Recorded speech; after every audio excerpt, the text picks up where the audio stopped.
Hello दोस्तों, मेरा नाम प्रदीप कुमार यादव। मैं आप सभी का अपने YouTube channel biology with Pradeep sir में स्वागत करता हूं। मैंने अपने प्रीवियस के वीडियो में आप सभी को ब्रायोफाइटा के जनरल कैरेक्टर के बारे में बताया। आज मैं इस एक नए टॉपिक में ब्रायोफाइटा में रिप्रोडक्शन के बारे में आप लोगों को जानकारियां दें। इसमें हम देखते हैं सबसे पहले कि ब्रायोफाइटा में जो रिप्रोडक्शन होता है वो 2 टाइप का होता है।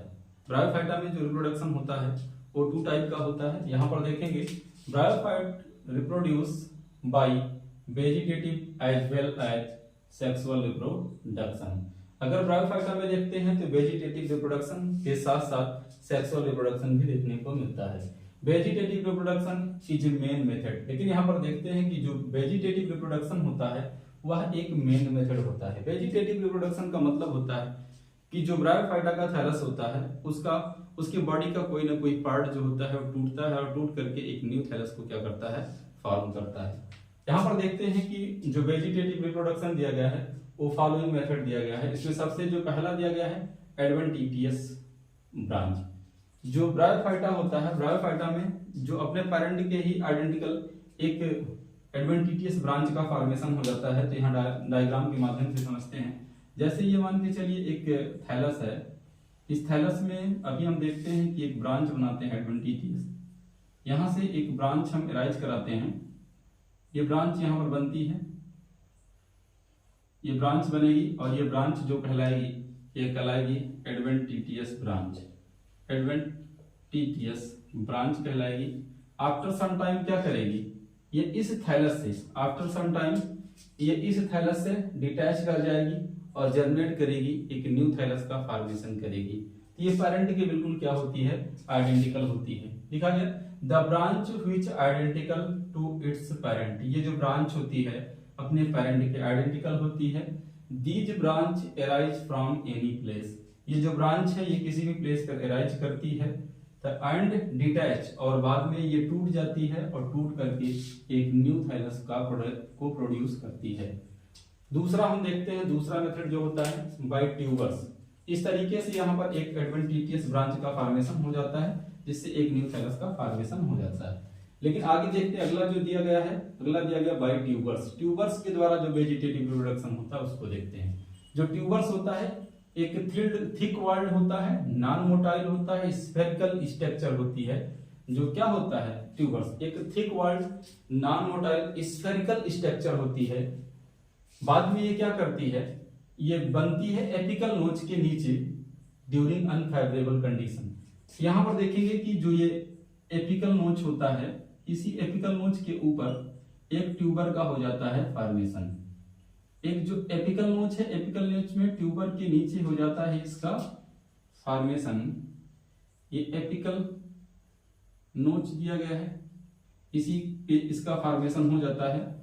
आफ्टर सम टाइम जैसे ही अनफेवरेबल कंडीशन में बनता है और जैसे ही फेवरेबल कंडीशन आता है ये हो जाता है यहाँ से डिटैच और जर्मिनेट करके, यहाँ से ये जर्मिनेट करता है और जर्मिनेट करके एक न्यू थैलस का फॉर्मेशन कर देता है। बनता अनफेवरेबल कंडीशन में है और जर्मिनेट करता है फेवरेबल कंडीशन में। इस तरीके से ट्यूबर के द्वारा एक वेजिटेटिव रिप्रोडक्शन होता है। इनफेवरेबल कंडीशन दिया गया, unfavourable condition these tubers germinate to form new thallus. अब हम देखते हैं जेमा। जेमा के द्वारा भी यहाँ पर क्या होता है, वेजिटेटिव रिप्रोडक्शन होता है। यहाँ जेमा के द्वारा देखेंगे तो जेमा भी क्या होता है, यहीं पर एक कप लाइक स्ट्रक्चर बनता है जो एक बाइलोब्ड ग्रीन स्ट्रक्चर होती है, जो एक बाइलोब्ड ग्रीन स्ट्रक्चर होती है। तो देखते हैं gemma, the gemma are bilobed stalked green vegetative structure form at dorsal region of the thallus. Thallus में 2 रीजन होते हैं। ये नीचे वाला जो लोअर रीजन होता है जो नॉन ग्रीन होता है जिसे हम स्टोरेज रीजन कहते हैं वो क्या वेंट्रल कहलाता है। ऊपर जो ग्रीन होता है जो फोटोसिंथेटिक रीजन होता है वो डॉर्सल रीजन कहलाता है। यहाँ पर ये ऊपर की तरफ यह डॉर्सल रीजन है, तो इसी डॉर्सल रीजन पर एक कप लाइक स्ट्रक्चर बनती है जिसे हम जेमा कप कहते हैं, क्योंकि ये जो दिखाई देती है कप लाइक स्ट्रक्चर में दिखाई देती है। आफ्टर सम टाइम ये भी क्या करती है, जर्मिनेट करती है, जर्मिनेट करके एक नए थैलस का फॉर्मेशन कर देती है। ये एसेक्सुअल बर्ड भी कहलाती है जेमा कप। आगे देखते हैं राइजोइड। एक स्पीसीज है ब्रायोफाइटा का, उस स्पीसीज का नाम है रिक्सिया डिस्कलर। तो रिक्सिया डिस्कलर में जो राइजॉइड होते हैं, जो स्मूथ वर्ल्ड राइजॉइड होते हैं, पहले आप देखेंगे कि जो राइजॉइड होता है वो 2 टाइप का होता है। अगर हम राइजॉइड की बात करते हैं तो जो राइजॉइड होता है वो लोअर एपिडर्मिस से बनता है और हो जाता है 2 टाइप का।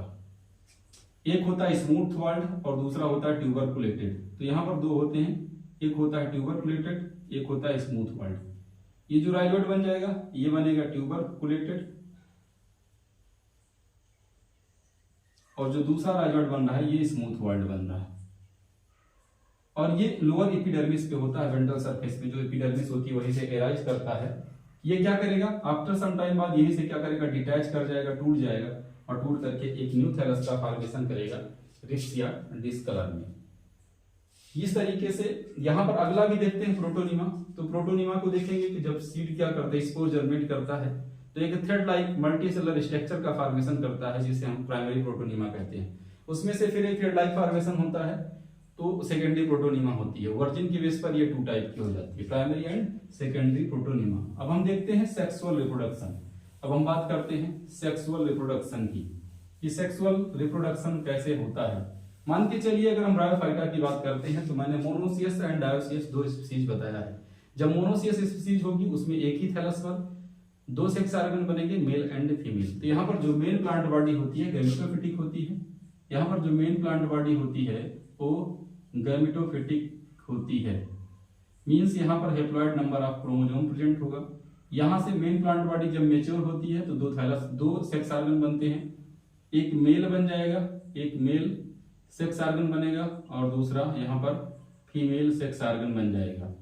जो मेल बनेगा, मेल सेक्स ऑर्गन को एंथ्रीडियम बोलते हैं, एंथ्रीडियम कहते हैं, एंड फीमेल सेक्स ऑर्गन को आर्कीगोनियम कहते हैं। यहाँ पर आर्कीगोनियम कहते हैं।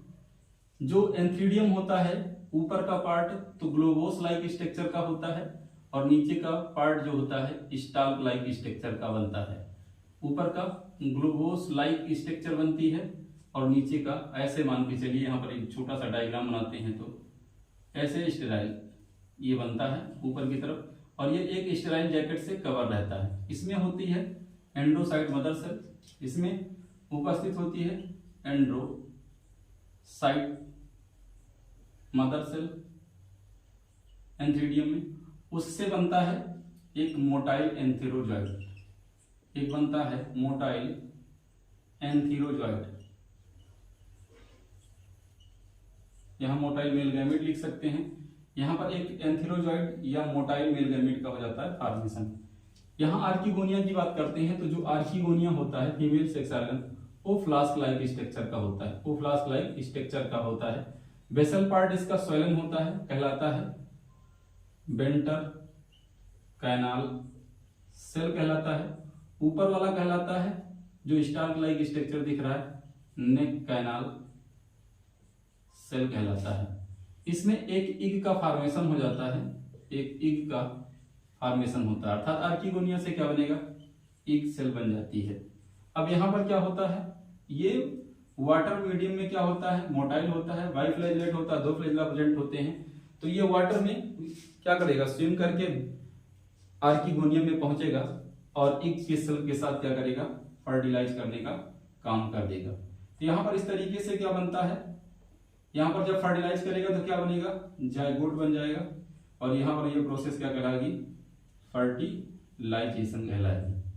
और जब जाइगोट बनेगा तो जाइगोट क्या हो जाता है, एक स्पोरोफिटिक स्ट्रक्चर होती है, एक क्या बनाती है, स्पोरोफिटिक स्ट्रक्चर बनकर के यहाँ पर तैयार हो जाती है। यहीं से गैमेटोफिटिक फेज का क्या होता है, एंड हो जाता है। गैमेटोफिटिक फेज खत्म हो जाती है और यहाँ पर स्पोरोफिटिक फेज क्या होती है, शुरुआत हो जाती है। स्पोरोफिटिक फेज की फर्स्ट फेज होती है जाइगोट। जाइगोट क्या करेगा, यहाँ से डिवाइड हो जाएगा 2 भागों में। जो इसका अपर पार्ट होता है जाइगोट का, वो डिवाइड करके क्या बनाएगा, ईपी बेसल सेल बनाएगा। क्या बनाएगा, ईपी बेसल सेल का फॉर्मेशन करेगा। और जो लोअर है वो बनाएगा हाइपो बेसल सेल। यहां से हाइपो बेसल सेल बन जाता है और यहाँ पर लोअर बेसल सेल बन जाता है। अगर देखेंगे ईपी ऊपर वाला और लोअर नीचे वाला, यहाँ से 2 तरीके से सेल का फॉर्मेशन हो जाता है। जो हाइपो बेसल सेल होता है उससे 2 चीजें बन जाती हैं। रिक्सिया में बनता नहीं है फूट सीटा नहीं बनता। यहां पर इससे बन जाएगा फूट और इससे बन जाएगा सीटा। हाइपोबेसल सेल में डिवाइड होकर के क्या बनाएगी, एक तो फूट बना देगी और दूसरा सीटा का फॉर्मेशन करेगी। अब यहाँ पर बेसल सेल, इपीबेसल सेल फिर दो भागों में क्या करेगी, डिवाइड हो जाएगी। यहाँ पर एक तो एम्फीबेसल सेल बनाएगी और दूसरा, एक तो एम्फीथीसियम और दूसरा एंडोथीसियम का फॉर्मेशन कर देगी। एक तो एम्फीथीसियम और दूसरा एंडोथीसियम यहां पर बन जाता है। इपीबेसल सेल से बन जाएगा, एक तो बन जाएगा एम्फीथीसियम और दूसरा बन जाएगा एंडोथीसियम। यहां पर जो एम्फीथीसियम होता है ये कैप्सूल वॉल का फॉर्मेशन करता है। एम्फीथीसियम क्या करेगा, कैप्सूल वॉल का फॉर्मेशन करेगा। यहां पर कैप्सूल वॉल बनाया जाता है इसके द्वारा। और यहां पर जो एंडोथीसियम होता है, इस एंडोथीसियम से बन जाएगा आर्की स्पोरियम। यहां से क्या बनेगा, आर्की स्पोरियम का फॉर्मेशन हो जाएगा। यहां से आर्की स्पोरियम बन जाता है। आर्की स्पोरियम से स्पोरोजिनस टिश्यू बनता है। आर्की जो स्पोरियम होता है, आर्की स्पोरियम से स्पोरोजिनस टिश्यू बन जाता है। यहां से क्या बनेगा, आर्की स्पोरियम से स्पोरोजिनस टिश्यू का फॉर्मेशन हो जाता है। अब यहां पर जो स्पोरोजिनस टिश्यू हो जाता है ये डिफरेंशिएट कर जाता है। ये क्या करेगा, डिफरेंशिएट कर जाएगा। और जब डिफरेंशिएट कर जाता है तो ये डिवाइड हो जाता है, डिफरेंशिएट हो जाता है तो स्पोर मदर सेल का फॉर्मेशन कर देता है। किसका फॉर्मेशन करेगा, स्पोर मदर सेल का फॉर्मेशन कर देता है। जब स्पोर मदर सेल का यहाँ पर फॉर्मेशन कर देता है, जब स्पोर मदर सेल में क्या बनता है, एक हेप्लॉइड स्पोर बनता है, लेकिन यहाँ पर डिवीजन हो जाता है, मियोटिक डिवीजन हो जाता है। मियोटिक डिवीजन होता है, या इसको हम रिडक्शन डिवीजन भी कह सकते हैं। जैसे ही यहाँ पर मियोटिक डिवीजन होता है वैसे ही यहाँ पर क्या बनता है, हेप्लॉइड स्पोर बन जाता है। हेप्लॉइड स्पोर का फॉर्मेशन हो जाता है। इस तरीके से जब हेप्लॉइड स्पोर बनता है ये फिर से क्या करता है, जर्मिनेट करता है प्राइमरी प्रोटोनियमा, फिर सेकेंडरी प्रोटोनियमा बना करके एक नए थैलस का फॉर्मेशन कर देता है। वही थैलस ब्रायोफाइटा का एक मेन थैलस होता है जो एक गैमेटोफिटिक फेज में प्रेजेंट होता है। अब हम फिर से एक बार सेक्सुअल रिप्रोडक्शन की बात कर ही लेते हैं। तो यहाँ पर जब सबसे पहले देखते हैं जो मेन प्लांट बॉडी होती है वो गैमेटोफिटिक फेज पर होती है। मैंने आपको बताया कि जब गैमेटोफिटिक थैलस मेच्योर हो जाता है तो वहां पर दो सेक्स ऑर्गन बनते हैं। एक तो एंथीडियम बनता है मेल सेक्स ऑर्गन और दूसरा फीमेल सेक्स ऑर्गन बनता है। मैंने ये भी बताया कि अगर मोनोइसियस स्पीसीज होगी तो वहां पर एक ही थैलस पर दो सेक्स ऑर्गन बनेंगे, मेल एंड फीमेल दोनों। अगर यहाँ पर डायोसियस स्पीसीज होगी तो वहां पर एक थैलस पर मेल सेक्स ऑर्गन और दूसरे थैलस पर फीमेल सेक्स ऑर्गन का फॉर्मेशन हो जाएगा। तो यहाँ पर एक एंथीडियम बनता है, दूसरा आर्किगोनियम बनता है। एंथीडियम में जो एंडोसाइट मदर सेल होती है उससे मोटाइल एंथ्रोजॉइड का फॉर्मेशन हो जाता है, जिसे मोटाइल मेल गैमीट कहते हैं, जिसे मोटाइल मेल गैमीट कहते हैं। और इधर देखते हैं आर्किगोनियम। आर्किगोनियम जो होता है फ्लास्क लाइक स्ट्रक्चर होती है, उसमें एग सेल का फॉर्मेशन हो जाता है और फर्टिलाइजेशन होता है। वाटर इसेंशियल होता है, आपको मैंने पहले ही बताया वीडियो में। अब यहाँ पर देखते हैं जब फर्टिलाइजेशन होता है, फर्टिलाइजेशन तो आप जानते हैं कि मेल एंड फीमेल गैमेट का फ्यूजन होता है। जब यहाँ पर मेल एंड फीमेल गैमेट का फ्यूजन हो जाता है तो फर्टिलाइजेशन होता है। फर्टिलाइजेशन से एक जाइगोट बनता है और जाइगोट ट्रांसफर डिवीजन के द्वारा डिवाइड हो जाता है। यहाँ ट्रांसफर डिवीजन हो जाएगा, यहाँ पर ट्रांसवर्स डिवीजन हो जाएगा। जब ट्रांसफर डिवीजन हो जाएगा तो यहाँ पर नीचे की तरफ जो बनेगा लोअर में ये हाइपोबेसल सेल बनेगा और ऊपर की तरफ जो बनेगा इपीबेसल सेल का फॉर्मेशन हो जाएगा। यहाँ पर जब इपीबेसल सेल बनेगा तो इपीबेसल सेल से क्या बन जाएगा, एक एम्फीथीसियम दूसरा एंडोथीसियम का फॉर्मेशन होगा। लेकिन यहाँ पर जो सीटा एंड फूट बनता है, जैसा आपको मालूम है कि रिक्सिया में सीटा का फॉर्मेशन नहीं होता है, मार्चेंटिया में तीनों बनते हैं। तो यहाँ पर हाइपोबेसल सेल से फूट बनेगा और सीटा बन जाएगा। अभी कैप्सूल का फॉर्मेशन यहाँ पर नहीं हुआ है। तो यहाँ पर जो एपीबेसल सेल है, ऊपर वाली सेल है, ये फिर से डिवाइड कर जाएगी और यहाँ पर बनाएगी एम्फीथीसियम। एम्फीथीसियम से बन जाएगी कैप्सूल वॉल का फॉर्मेशन हो जाएगा। किसका फॉर्मेशन हो जाएगा? कैप्सूल वॉल, जो कैप्सूल की दीवार होती है, वॉल होती है, उसका फॉर्मेशन हो जाएगा। और जो यहाँ पर एंडोथीसियम है, एंडोथीसियम में आर्कीस्पोरियम एंडोथीसियम डिफरेंशिएट करके आर्कीस्पोरियम बनेगा। उससे आर्कीस्पोरियम से स्पोरोजिनस टिश्यू का निर्माण हो जाएगा। स्पोरोजिनस टिश्यू में डिफरेंशिएशन हो जाता है। जब स्पोरोजिनस टिश्यू क्या करते हैं? डिफरेंशिएट कर जाते हैं, और जब डिफरेंशिएट कर जाते हैं तो उससे बन जाता है स्पोर मदर सेल। इससे क्या बनता है? Spore mother cell. ये भी डिप्लॉयड स्ट्रक्चर होती है और बाद में इसमें मियोटिक डिवीजन हो जाता है अथवा रिडक्शन डिवीजन हो जाता है। तो इसमें से आधे जो क्रोमोसोम होते हैं रिड्यूस हो जाते हैं और बाद में बनता है एक हेप्लॉइड। यहाँ पर एक हेप्लॉइड स्पोर का फॉर्मेशन हो जाता है और जब ये हेप्लॉइड स्पोर फॉर्मेशन हो जाता है तो ये जर्मिनेट करते हैं और जर्मिनेट करके एक नए थैलस का फॉर्मेशन कर देते हैं। ये भी एक गैमेटोफिटिक फेज में होता है। ये जो थैलस बनता है वो एक नया मेन प्लांट बॉडी होती है, वो एक गैमेटोफिटिक फेज में प्रेजेंट होता है। तो इस तरीके से ब्रायोफाइटा का जो सेक्सुअल रिप्रोडक्शन होता है कंप्लीट होता है। अगर आप सभी को ये वीडियो पसंद आए तो लाइक एंड सब्सक्राइब करिएगा और अगले वीडियो में हम आपको एक नया टॉपिक के साथ उपस्थित होते हैं। तब तक के लिए धन्यवाद। जय हिंद।